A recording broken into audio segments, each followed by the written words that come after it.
En la imagen que tenemos a la derecha es una sección en la que podemos ver hacia anterior y nos tenemos que acostumbrar a siempre tratar de ver si son vértebras torácicas, lumbares o cervicales. En este caso obviamente son torácicas porque tenemos esternón hacia anterior. Tenemos pequeñas estructuras, son costillas y las vemos así, con un espacio entre ellas que vamos a llamar espacio intercostal. ¿Por qué se ven de esta forma? Porque como ven en esta imagen las costillas van hacia inferior, tienen un trayecto desde posterior y superior hacia anterior e inferior, por eso se ven estos espacios. Entonces, por ejemplo, podemos concluir que las costillas que veamos hacia posterior en el corte son superiores a las que veamos hacia anterior. Debido a esta dirección, esta costilla va a ser más inferior que la que tengamos acá, y yéndonos hacia anterior las costillas van a ser más superiores. El pulmón, obviamente el parénquima dentro de la cavidad pulmonar, uno y otro, esto está visto desde superior, pero sepamos que los cortes en tomografías o en resonancia siempre los vemos desde inferior. El parénquima pulmonar derecho, el izquierdo, la estructura que nosotros ya conocemos de la vida, que es el corazón. Hacia posterior vemos el esófago. Vean que acá no estamos viendo tráquea, vemos la división bronquial de la tráquea. Tenemos hacia posterior de la tráquea el esófago. Recuerden que el esófago desde C6, desde la sexta cervical hacia inferior, se continúa y pasa al diafragma. Después, cuando hablemos del diafragma, nos vamos a dar cuenta,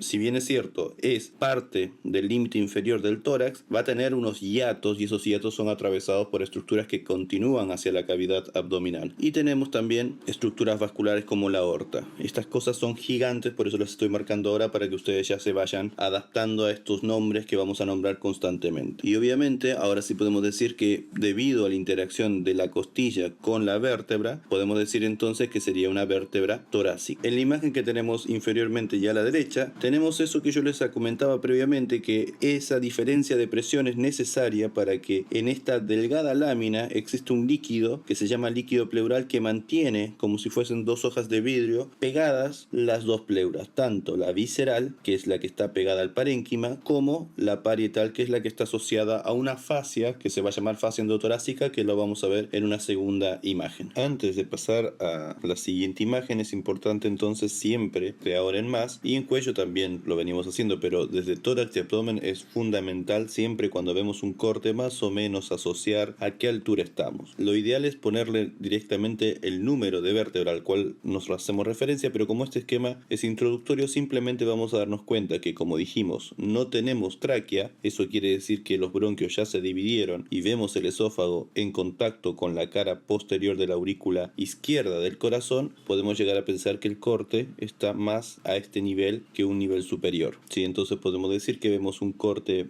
inferior, medio inferior de mediastino del tórax.